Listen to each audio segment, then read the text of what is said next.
¿Cómo están? Muy buenas noches con todos. Vamos a desarrollar la segunda sesión de este curso de elaboración de expedientes técnicos de proyectos productivos y sociales. En la sesión anterior ya habíamos comentado sobre los aspectos generales de los proyectos productivos y también habíamos visto algo relacionado a las características que tiene o que debe que debe de contener el expediente técnico. En esta segunda sesión vamos a hablar ya en específico sobre el proceso de elaboración del expediente técnico, teniendo en cuenta que el mismo es un conjunto de documentos que vamos a organizar nosotros de tal forma que unos van a servir para darle características particulares a las partidas, es decir, a las acciones del proyecto, y otros van a constituirse en la descripción propia del proyecto. Pero el expediente técnico siempre va a estar constituido por varios documentos, ¿no? Entonces, cuando nosotros nos referimos a un expediente técnico, más o menos tenemos ya, como les decía la vez pasada,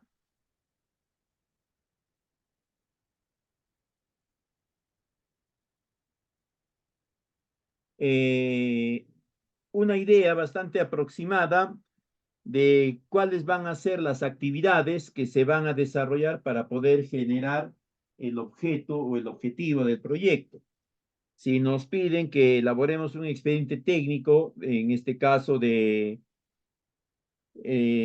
mejoramiento del servicio de apoyo al desarrollo productivo, de la cadena productiva de, qué sé yo, de cítricos en la provincia X, inmediatamente nosotros sabemos que tenemos que implementar técnicas de manejo sanitario, ¿no? De la mosca y la fruta. También sabemos que tenemos que implementar o tenemos que orientarnos a atender aspectos de nutrición vegetal, ya hemos mencionado sanidad vegetal, manejo agronómico, ¿no? Para que se pueda conducir apropiadamente las plantaciones, realizar las podas necesarias para promover que los árboles, los frutales, se generen conservando una buena estructura, ¿no? Que facilite luego los procesos productivos. Y así, vamos a ir teniendo una idea bastante cercana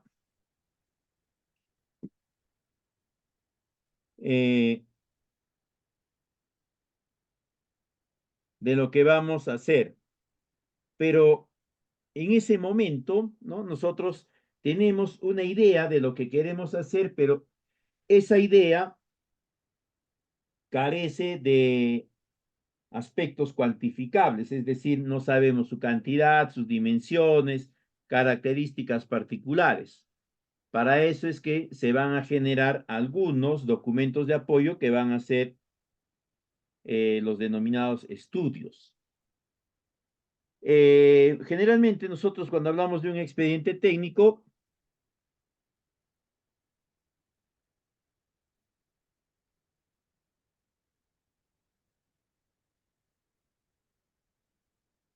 eh, concebimos el mismo, la estructura o el contenido del mismo en un orden distinto, ¿no? Primero está la memoria descriptiva, luego vienen las especificaciones o los estudios, y recién vienen los estudios, y así el orden algo distinto al que estamos viendo. Este orden que les estoy mostrando obedece al orden que la entidad sectorial Invierte P ha recomendado que debe de tener el expediente técnico en líneas generales que esté orientado hacia la inversión pública.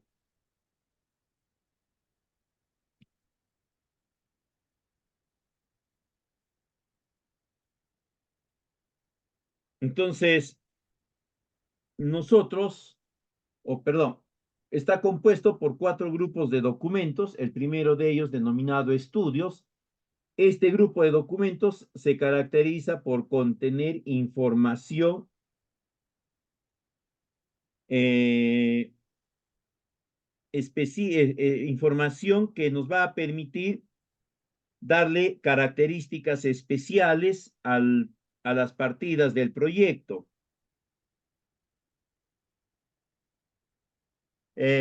Algunos de estos son obligatorios, por si acaso, ¿no? Por ejemplo, el estudio de riesgo ante desastres es un estudio obligatorio, el plan de monitoreo arqueológico es obligatorio, el estudio de impacto ambiental es obligatorio.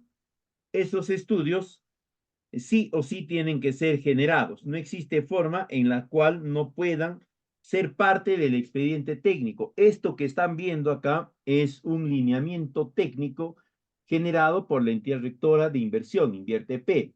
Por lo tanto, tenemos que cumplir. Ahora, ¿qué sucede?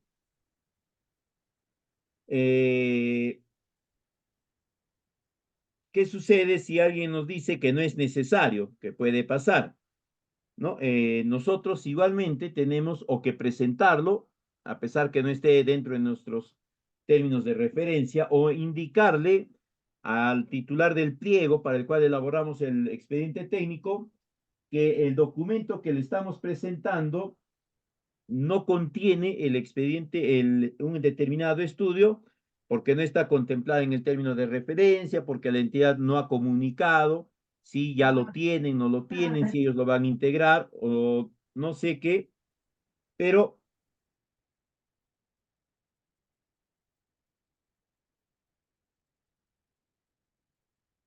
eh, con la finalidad de que ustedes dejen en claro que sí han cumplido con exigir o con que verificar que toda la documentación que le corresponde al expediente técnico esté considerada. Ahora, adicionalmente, el segundo grupo de documentos viene a ser el denominado grupo de documentos generales. En este de acá ya se empieza a describir el expediente técnico como tal.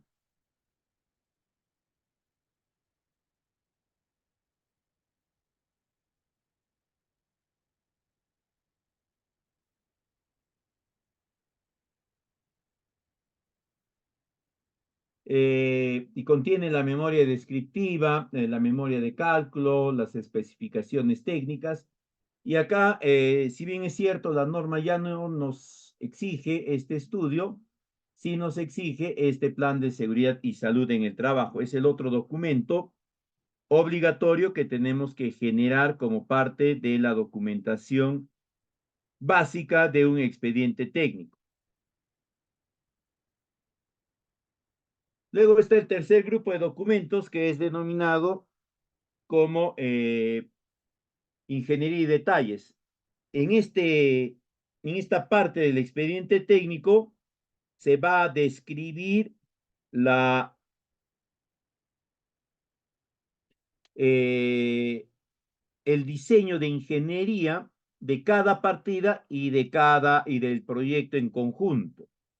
¿En qué va a consistir cada partida? ¿No? En proyectos productivos, si hay talleres, cómo se van a realizar, en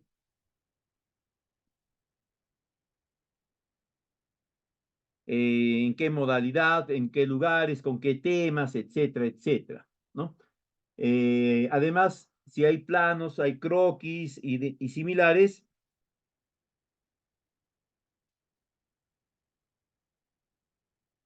también se van a considerar en este punto. Y tenemos luego el cuarto grupo de documentos que es presupuesto y cronograma. En este grupo de documentos eh, se van a presentar ya el detallado de los recursos que se van a destinar para la ejecución del proyecto,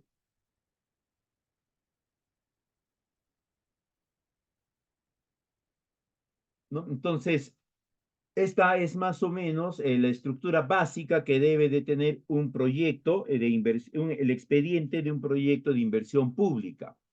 La entidad rectora invierte P indica además que sobre esta base las entidades sectoriales competentes pueden solicitar información adicional, ¿no?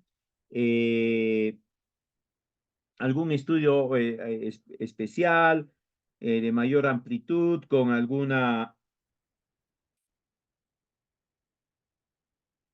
con algún nivel de profundidad, etc. Ahora vamos a ver la primera parte de estos estudios, los estudios básicos y específicos. Este conjunto de estudios, ya los básicos, son obligatorios para cualquier tipo de expediente técnico, tanto de inversión pública como de inversión privada, generada a través de la cooperación técnica internacional, con capital propio, prestado, como sea. Todos tenemos que presentar el grupo de documentos básicos, los estudios básicos. No existe forma en la cual podamos sustraernos a esa responsabilidad. El primer documento es el estudio de riesgos ante desastres y cambio climático. Esto lo tiene que elaborar un especialista. Como les mencionaba la sesión anterior, actualmente la elaboración de un expediente técnico ya no es factible de ser conducida únicamente por un profesional, porque hay varios documentos que tienen que ser generados por profesionales con cierto nivel de especialización.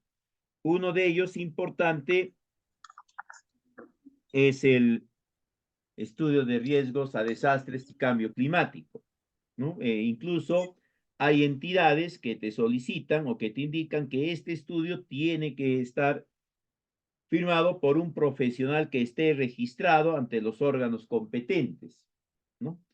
Para que de esa forma se tenga la seguridad que el estudio ha sido bien elaborado, que contiene información relevante e importante primero para el proyecto y luego para la localidad, para el ámbito de intervención.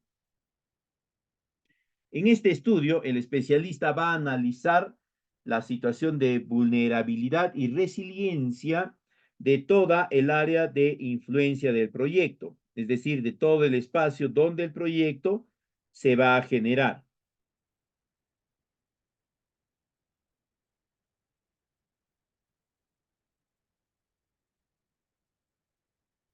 Este especialista, a través de una serie de análisis, una serie de verificaciones, va a determinar cuáles son los peligros que están presentes en la zona de intervención, cuáles son los niveles de ese peligro, si es alto, muy alto, medio, bajo, de cada uno de los peligros. Si identifica 7, será de los 7, si identifica 8, de los 8 y así sucesivamente.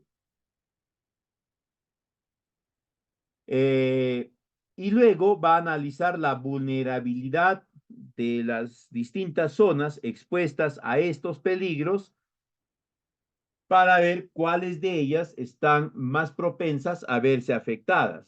En total hay 8 vulnerabilidades, desde la ambiental, física, económica, social, educativa, cultural, ideológica, político, institucional y científico-tecnológica, que él va a analizar y lo va a valorar de acuerdo a criterios de vulnerabilidad, ¿no? Eh, a partir de ello, él va a definir que si los distintos espacios vulnerables que él ha identificado van a verse afectados en mayor o en menor proporción por el peligro que se está analizando.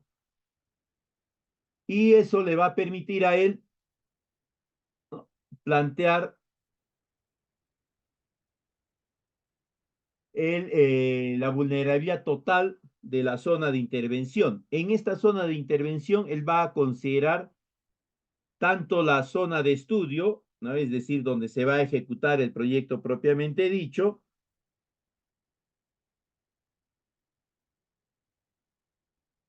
como también en la zona de influencia.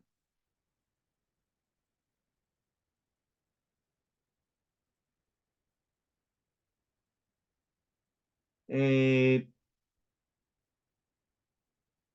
Luego de analizar estas vulnerabilidades, va a determinar los riesgos que pueden ir desde un riesgo bajo, medio, alto o muy alto, dependiendo de las estimaciones que él vaya conduciendo. Y este nivel de riesgo le va a permitir a él alcanzarle a la entidad un, un, unas conclusiones orientadas en dos sentidos. El primero, hacia el proyecto. Si la zona donde se va a construir o donde se van a instalar las parcelas demostrativas, se va a construir la posta veterinaria municipal, etcétera, va a estar expuesta a uno de estos peligros, para que nosotros a partir de ello planteemos la variación del sitio, ¿no? Porque no vamos a construir pues en un sitio que sabemos que va a verse afectado por derrumbes, no vamos a forzar nosotros la construcción. Y también nos va a indicar o le va a indicar a la entidad cuál va a ser el nivel de asignación de recursos, de subsidios que debe de comunicarle la entidad al Estado para un futuro evento de desastre natural, ¿no? Le va a indicar, por ejemplo, la cantidad de viviendas familiares que pueden verse afectados y cuánto costaría darles algún tipo de subsidio para que la rehabiliten, la acondicionen, de modo tal que pueda retomarse la operatividad, el normal funcionamiento de la zona en el plazo más idóneo posible. Esto le va a servir, como les decía, a la entidad para que le comunique al gobierno y a los demás órganos relacionados, tener en cautela, tener en precaución estos montos. El otro estudio obligatorio es el estudio de gestión de riesgos en ejecución del proyecto. Este estudio lo ejecutan todos los proyectos de inversión pública. El formato que utilizan es la guía PMBOK del anexo 2 de SEACE, o perdón, de OCE, y ahí ustedes van a encontrar esas hojas Excel que están viendo ahí en pantalla, en la imagen. Y básicamente lo que a lo que nos orienta este estudio es a hacer una revisión de los aspectos de cuidado que el Estado te indica que debes de considerar al momento de elaborar y de dar por concluido tu proceso de elaboración de expediente técnico. Eh, en la práctica, esto se va a convertir en una especie eh, de declaración jurada, ¿no? Porque acá tú vas a revisar todo tu proyecto y vas a indicar que identificado o revisar el proyecto no existen riesgos de errores, no existen riesgos de construcción, de expropiación, etcétera. Eh, y de existir vas a plantear tú las medidas que se tengan que implementar o que has implementado para superar estas limitaciones. Entonces, cuando más adelante suceda algún imprevisto que impida el normal funcionamiento, la normal ejecución del proyecto, inmediatamente les van a convocar ustedes para que expliquen cómo es que se dio lugar a ese evento no deseado, si ustedes ya habían verificado que no corrían ninguno de estos riesgos en la generación e estructuración interna del proyecto, del expediente técnico. No podrían, ustedes, luego de rellenar estos formatos, no podría darse ya en la ejecución que el expediente técnico, ¿no?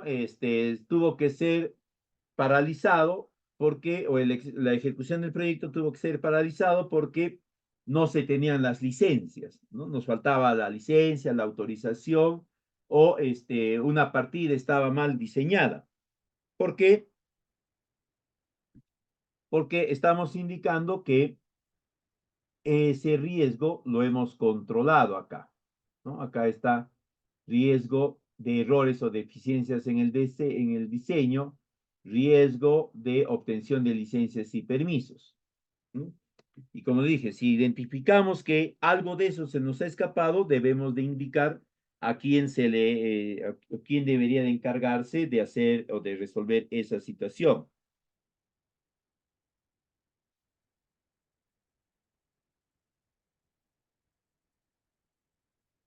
Ahora,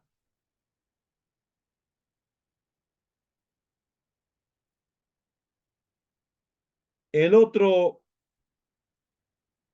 estos son los riesgos que están considerados en esa guía, ¿no? Son en total 11, ¿ya? Y tienen que considerarlos todos ellos, ustedes.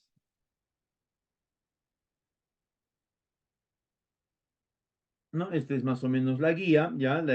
Ahí ustedes tienen que llenar únicamente el nombre del proyecto, su código, la fecha en la que están conduciendo este formato de identificación, análisis y respuesta a riesgos. Luego van a identificar el riesgo, le van a dar un código, cuáles son las causas que lo generan, y de ahí van a cuantificarlo a partir de la probabilidad de ocurrencia y el impacto en la ejecución de la obra, ¿no? Eso les va a permitir determinar de forma automática la probabilidad del riesgo y eso va a conllevarles a que se priorice ese riesgo. Y de ahí, ya en la parte quinta, vienen las acciones de respuesta a ese riesgo.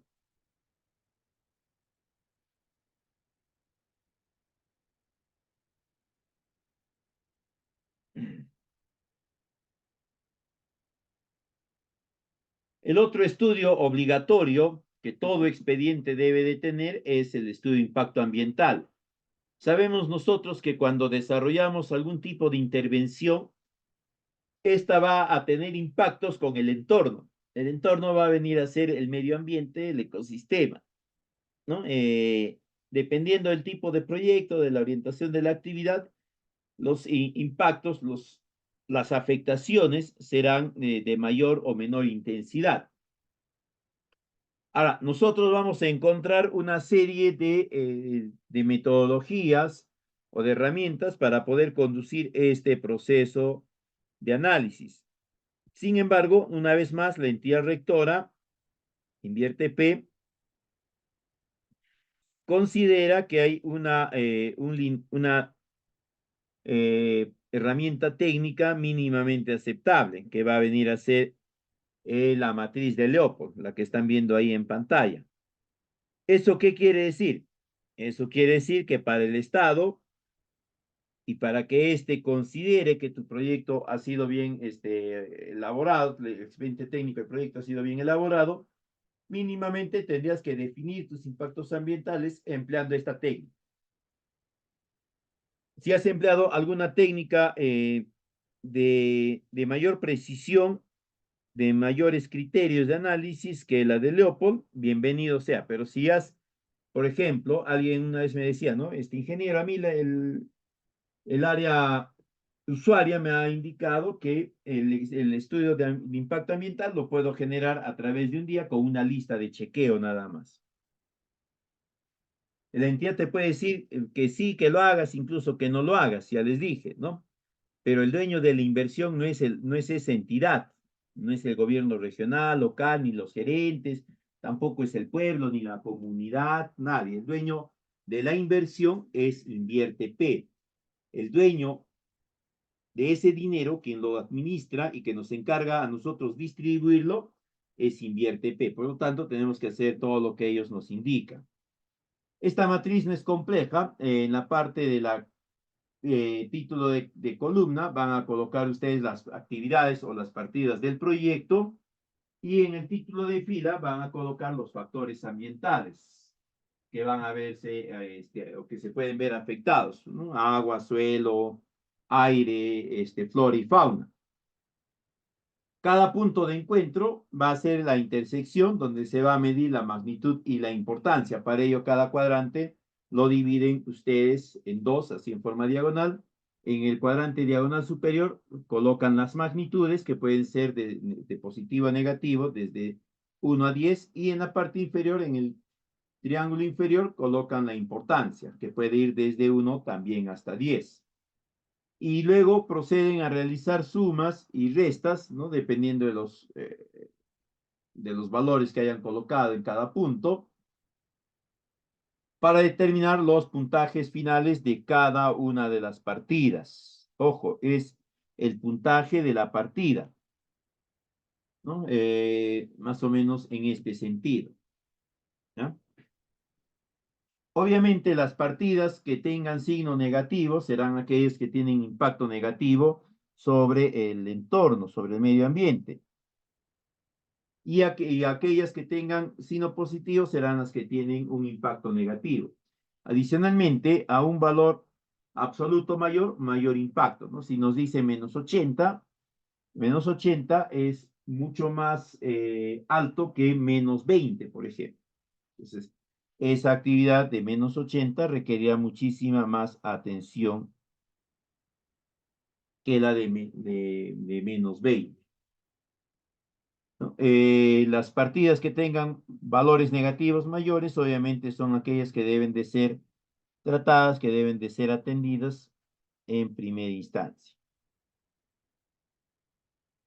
Ahora, una metodología que también es muy recomendada porque nos permite determinar efectos acumulativos, ¿no? De partidas de segundo grado, ¿no? De tercer grado, o coinciden, confluyen las partidas de tercer grado para conformar una partida de segundo grado y el impacto también va a actuar en la misma forma, ¿no? Es una metodología basada en un total de 11 parámetros de valoración, en los cuales cada uno tiene su propia categoría y su propia calificación. Y a partir de esto nosotros únicamente vamos a realizar la cuantificación o la valoración del impacto que estamos determinando, ¿no? Considerando su naturaleza, su intensidad, su extensión, momento, persistencia, etcétera, etcétera. Esta es la fórmula a través de la cual se estima la importancia del impacto según la metodología de CONESA, la de Leopold-Fischer modificada. Eh,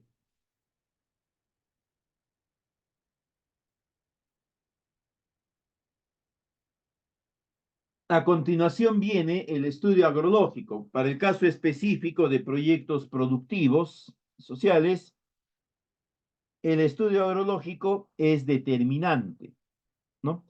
¿Por qué? Porque la información que nos va a alcanzar este estudio agrológico es aquella que nos va a permitir definir si, si las áreas o las zonas de conducción de las parcelas demostrativas en primer lugar y luego de las parcelas de producción propia de cada uno de los beneficiarios es la ideal, ¿no? Si reúne las condiciones que le permiten soportar ese tipo de atención productiva, ese tipo de cultivo, ese tipo de crianza. No todas las áreas tienen la misma capacidad, ¿no? Entonces, de a este estudio va a salir esa información. Este viene a ser el primer estudio específico de un proyecto productivo. Ahora, ustedes en Internet van a encontrar una serie de metodologías que les va a permitir generar este estudio, desde aquellas metodologías vigentes a la fecha, como también van a encontrar las tecnologías que han precedido a la metodología actual y algunas que ya incluso han quedado en desuso, otras que son empleadas en espacios muy específicos, en algunos países nada más, etcétera, etcétera, ¿no?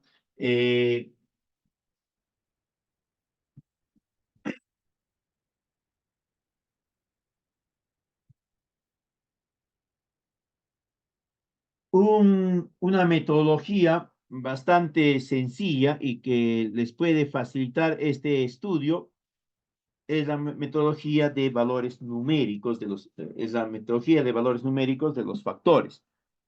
Se analiza básicamente el factor pendiente para determinar la inclinación del terreno, de los terrenos de estudio, ¿no? Y se va a determinar esa pendiente de acuerdo a los grados en los cuales el porcentaje concuerda.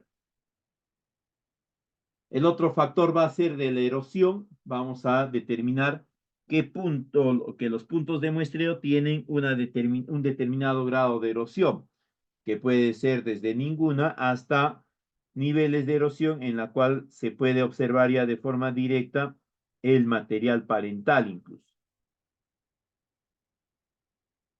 Cada uno de estos va a tener sus características y va a tener su propia valoración. Luego también tenemos el criterio de la profundidad efectiva, ¿no? Este es uno de los criterios importantes que va a dar luces sobre la capacidad de uso del suelo orientada de forma específica a la sostenibilidad o al sostenimiento de actividades productivas, ¿no? Se determina igual a nivel de 7 graduaciones, que cada una está relacionada a una profundidad en el cual se va a encontrar un espacio de capa arable o de material que puede soportar un cultivo, como también le conocemos nosotros.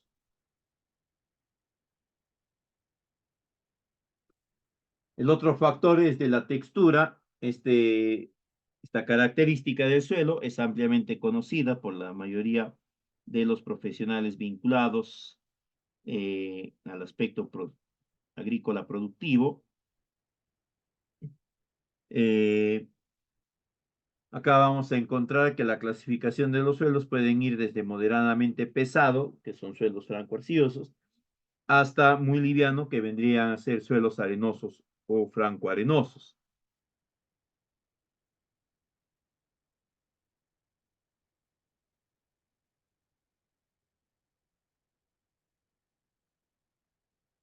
Después también está el factor de permeabilidad,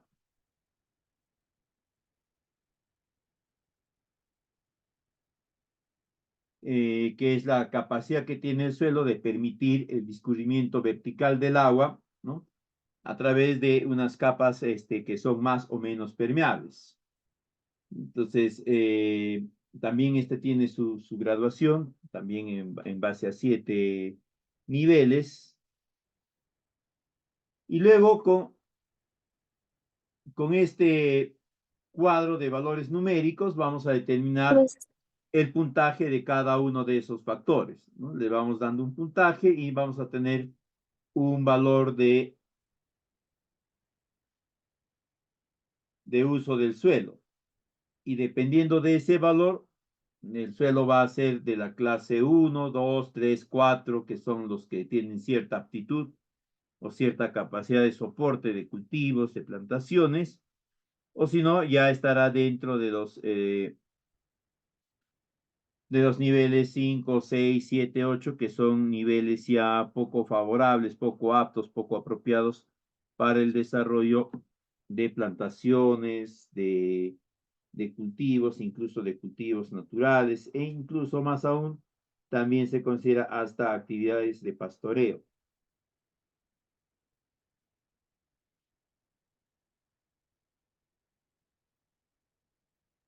Entonces, con esa información se determina qué clase de suelo tenemos orientada a su uso mayor.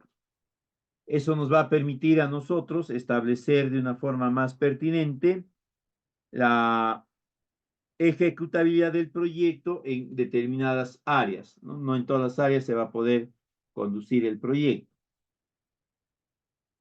De ahí tenemos el estudio de sostenibilidad, que es un estudio que nos van a solicitar en todo proyecto también de inversión pública. Este estudio está orientado a que alcancemos o que describamos una estrategia que va a permitir que el proyecto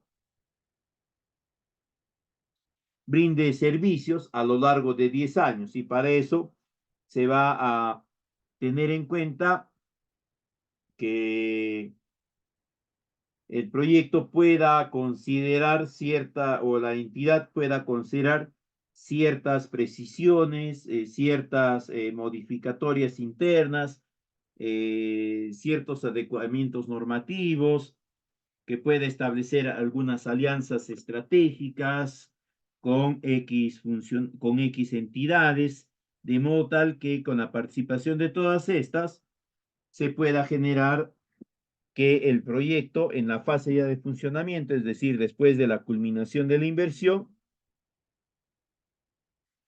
eh, pueda continuar prestando servicios de calidad a lo largo de 10 años.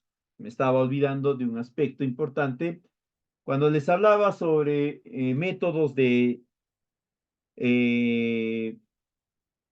de clasificación de suelos, ¿no? De estudios edafológicos, eh, perdón, de estudios agrológicos, me olvidé compartir con ustedes este link que está acá, que está en la PPT. Si ustedes le dan clic, van a ser remitidos a esta página en la cual van a encontrar una información amplia y muy completa sobre estudios agrológicos orientados al aspecto netamente productivo. Acá van a encontrar los parámetros que se van a evaluar, los sistemas de evaluación de usos categóricos, le dan clic, ¿no? Y sale, ¿no? Las clases agrológicas según Land Capability Classification, la clasificación de capacidad del suelo o la tierra, ¿no? Donde hay una clasificación previamente definida de algunos tipos, ¿no? Esta es la clasificación que nosotros utilizamos mayormente. Eh, También vamos a encontrar este capítulo de los sistemas de evaluación paramétricos. Acá están todos los sistemas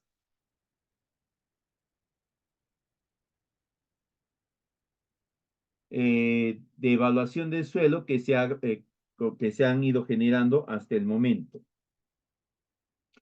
Algunos ya no están en uso, otros todavía se están utilizando. Ya ustedes van a poder ver todos esos aspectos, ¿no? Acá está otra metodología, ¿no? Esta también es una metodología que no se está utilizando totalmente a la fecha.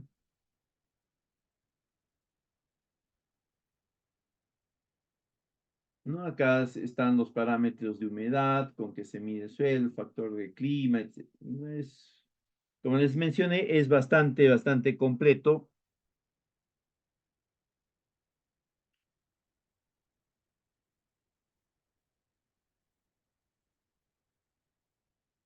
Y les va a permitir generar toda esa información, ¿no? Antes que me olvide, les voy a compartir también a través de la escuela, en esta oportunidad, les voy a compartir la metodología de Leopold, el documento donde está descrita esta metodología para que ustedes la puedan implementar en sus procesos de análisis, ¿no? Mm.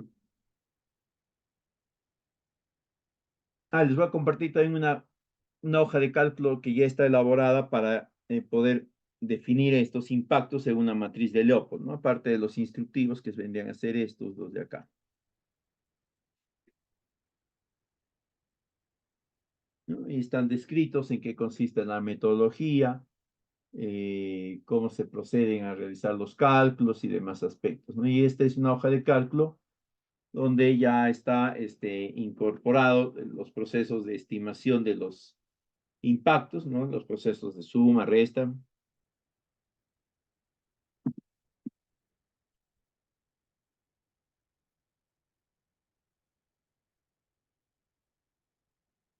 Eh, También les voy a compartir, esta es la metodología de Leopold, ¿no? Acá está descrita la metodología, cómo se genera.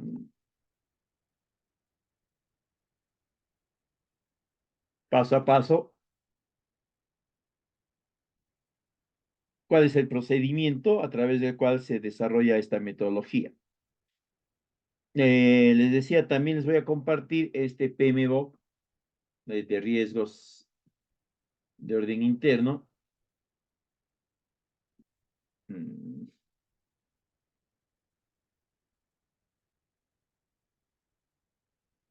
eh,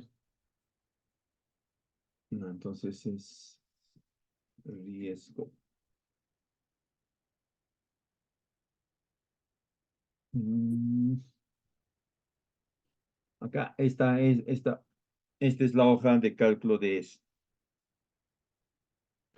En esta hoja de cálculo lo que ustedes van a hacer es identificar el peligro, ¿no? Es describirlo acá en esta parte, sus causas, y luego en la parte de la valoración, acá van a marcar cualquier dígito del teclado, ¿no? Puede ser una X y lo va a reconocer y acá va a salir que es muy bajo, puede ser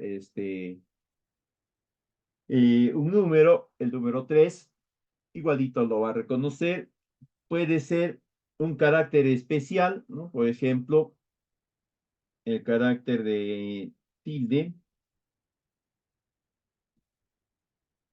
ah, a ese no lo reconoce, pero ahorita sí lo reconoce, ¿eh? La tilde también lo reconoce.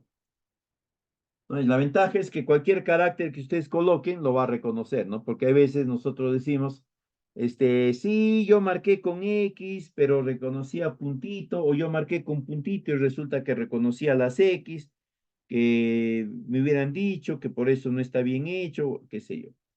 Con tal de evitar eso, la entidad ha considerado ese aspecto.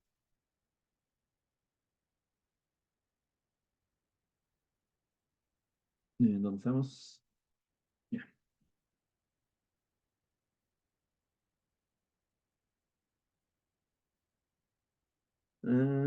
Ya.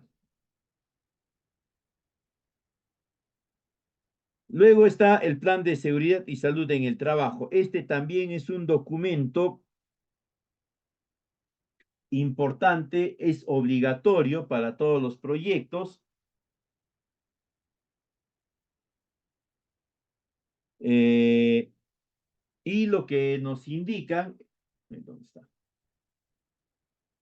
Lo que nos indican es que tiene que ser elaborado por un especialista. En este documento se va a dar un conjunto de lineamientos, un conjunto de actividades que se debe de realizar en el proceso ya de ejecución del proyecto, principalmente en la ejecución vía directa, ¿no? Porque esa es la ejecución que está incumpliendo este, esta estrategia de seguridad y salud en el trabajo. Si ustedes han visto, el personal de la municipalidad que es designada a trabajar en una pavimentación, en la construcción de una escuela, de una plaza pública, etcétera, muchas veces no tienen la indumentaria de seguridad. Y las veces que la tienen, el chaleco está todo descolorido, ¿no? Ya no es ni siquiera fosforescente. Las mascarillas están viejas, obsoletas, algunas se están deshilachando. Los,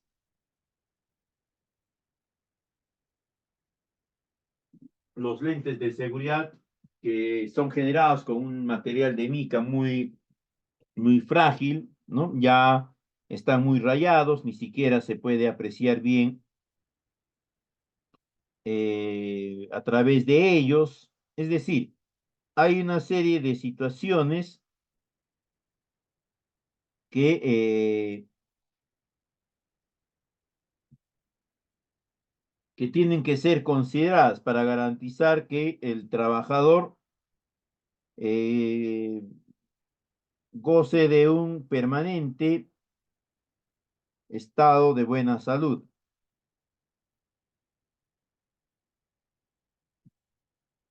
Ahora, este plan de seguridad y salud en el trabajo tiene su propia estructura,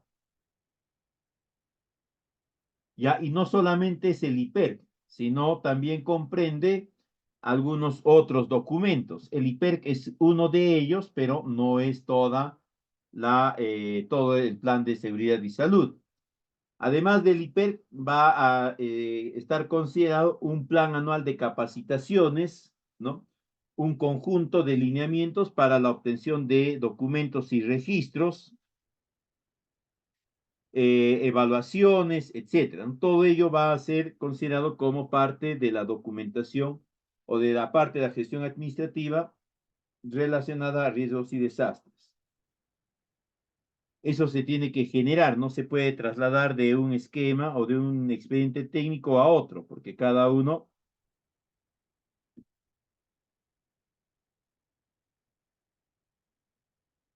tiene sus particularidades, ¿no?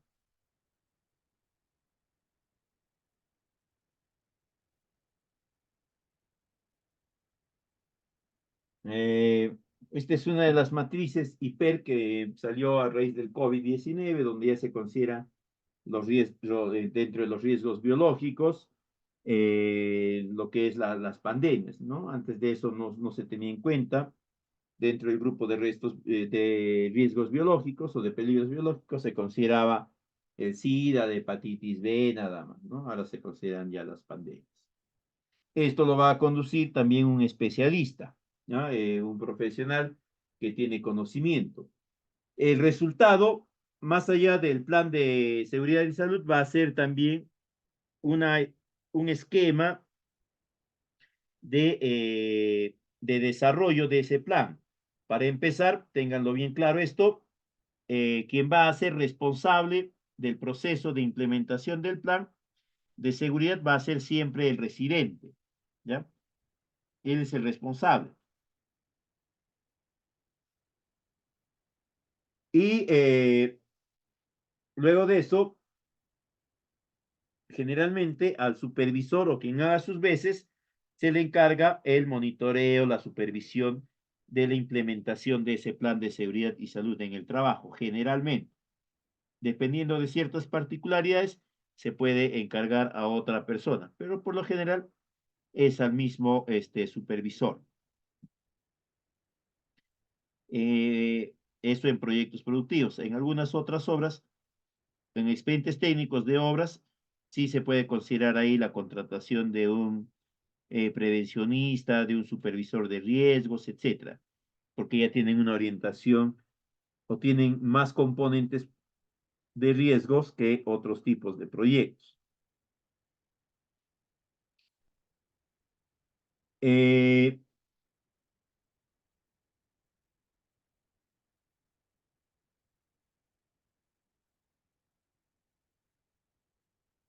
de ahí tenemos el plan de monitoreo de seguridad, perdón, el plan de monitoreo de inexistencia de restos arqueológicos.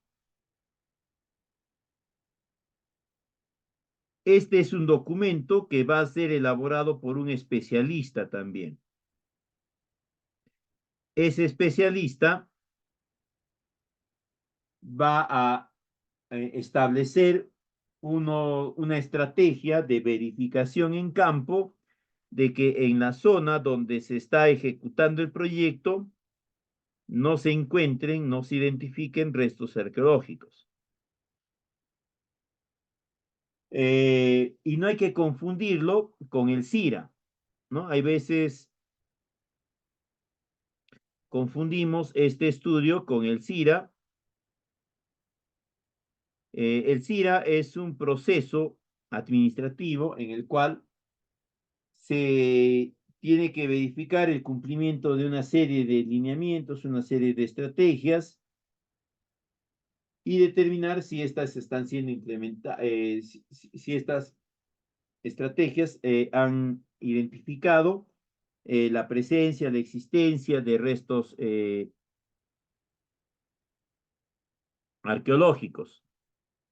Y eso es antes del expediente técnico, es decir, para que el expediente quede, digamos, saneado, no vaya a tener afectaciones a terceros, etcétera, ¿no? Pero ya en la ejecución del proyecto se entiende que se puede generar el descubrimiento, aparición, redescubrimiento de algún tipo de bien o de patrimonio cultural.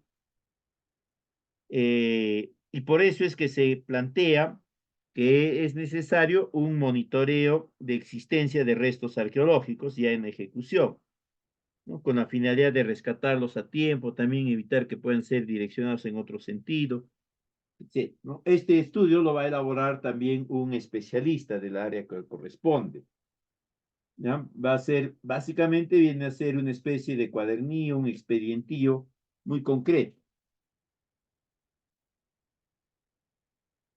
Y finalmente tenemos el formato 8A, la sección B. Este formato lo descargan de InvierteP en el archivo que les debe de alcanzar la entidad o que ustedes pueden acceder por otros medios.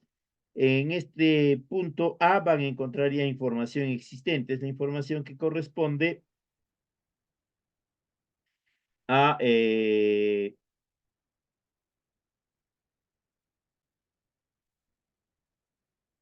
a la fase de formulación y evaluación, ¿no? Es decir, cuando se elabora la ficha técnica. Y la parte que les corresponde o que nos correspondería va a ser la parte B, ¿no? En la cual se van a consignar datos relacionados a las características o a las partidas principales del proyecto. Y se le va a dar también unos montos referenciales de cada uno de ellos, ¿no? Unos montos bastante cercanos a lo que efectivamente se tendría que ejecutar en la inversión. Un aspecto importante que les comenté en la sesión anterior, hay algo denominado consistencia técnica del proyecto, que viene a ser la preservación de los objetivos y metas que se habían determinado a nivel de preinversión en la ficha y que los mismos tienen que ser generados con el expediente técnico. Si dice que vas a capacitar a 500, en el expediente técnico tendrías que seguir diciendo a 500. Si dice que vas a capacitar a 100, será 100 también en el expediente técnico.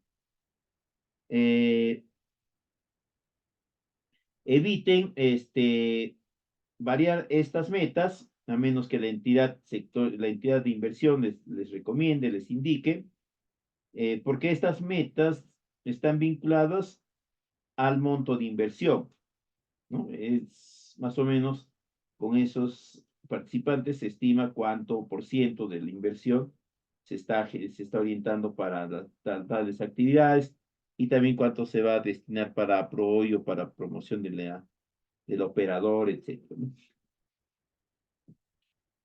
¿Qué más acá?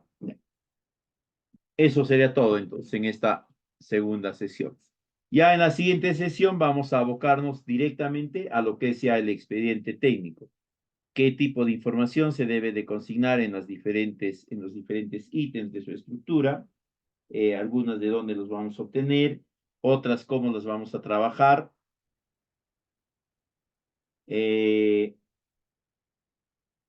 nos estaríamos reencontrando la próxima semana. Si tuviesen preguntas, quedo atento para poderlas absolver.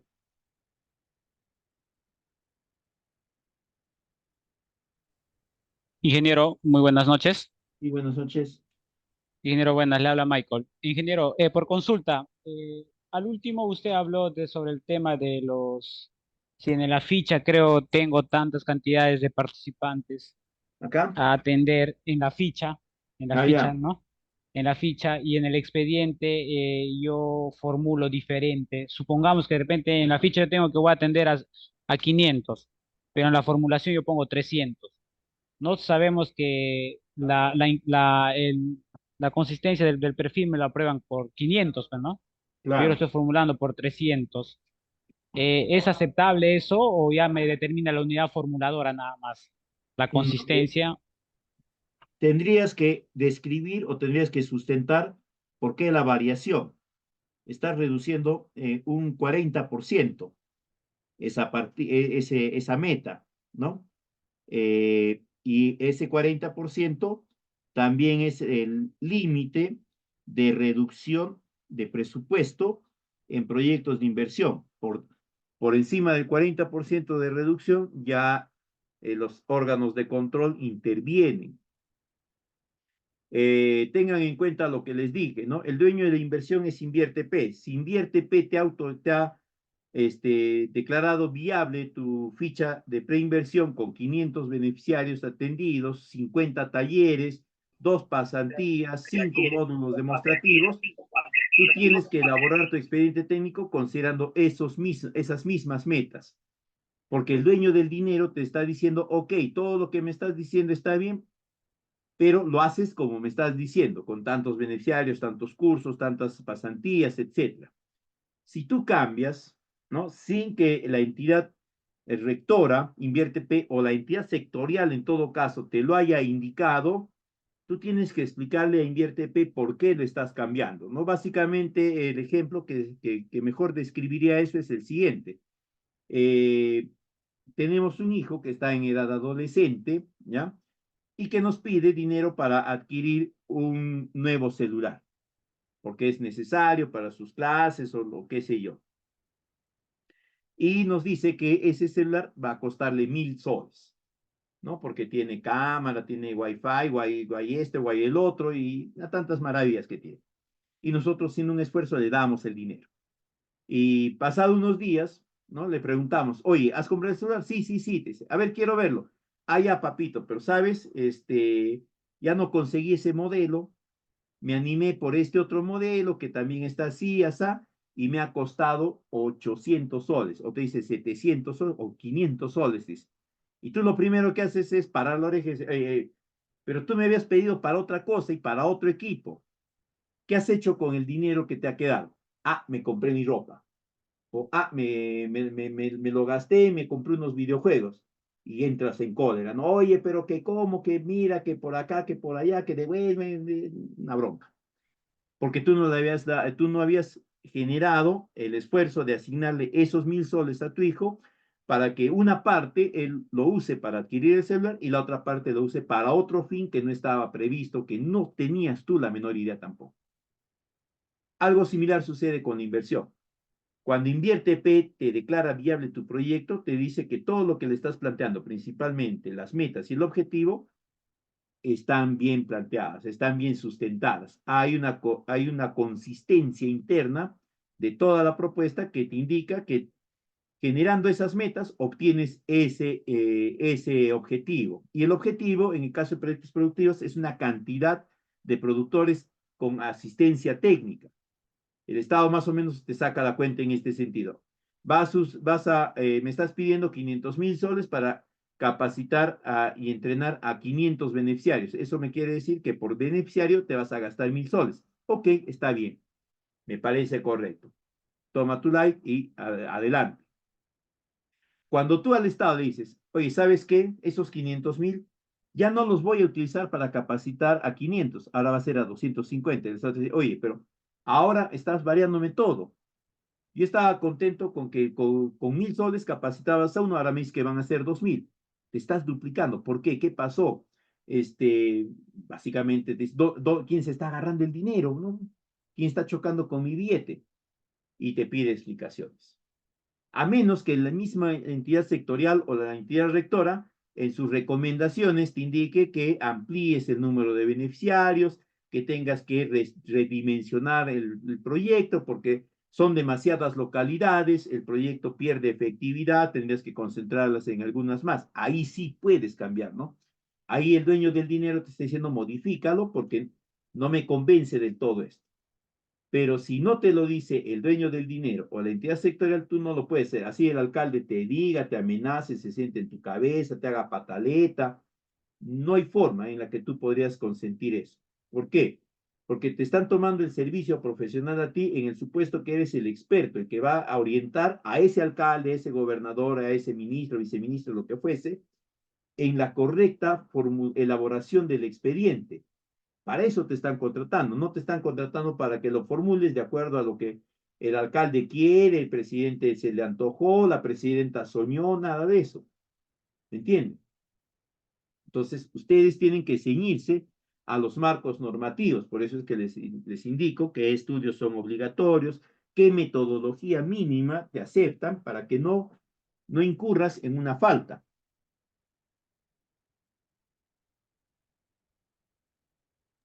Eh, en conclusión, ingeniero, la única entidad responsable que me puede de repente solicitar o más que todo solicitar de repente en vista a mi necesidad de mí en campo es la entidad financiera, ¿no? La del dinero. Claro, es el dueño del dinero, invierte P, pues.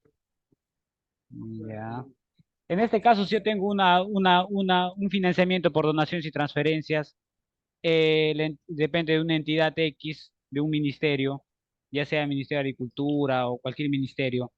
eh, Ellos no son los principales, no solamente él tendría que pedir un pronunciamiento al Invierte P sobre la consistencia. Tendrías que pedirle un pronunciamiento invierte P explicando o indicando que el que te está transfiriendo el dinero, ¿no? Considera otros parámetros o considera otros aspectos más que van a motivar la variación, ¿no? O en todo caso, lo otro que se suele hacer es que ese dinero proveniente de esa otra transferencia lo destinas a nuevas partidas o a partidas específicas, de modo tal que invierte, pedís, mira, tranquilo, que tu billete que me estás dando lo estoy utilizando para comprar el celular y el billete que me he conseguido por allá lo estoy utilizando para comprarme los audífonos, ¿no? Pero acá está con tu billete del celular y con el que me conseguí, me encontré, me gané, lo que sea, los audífonos.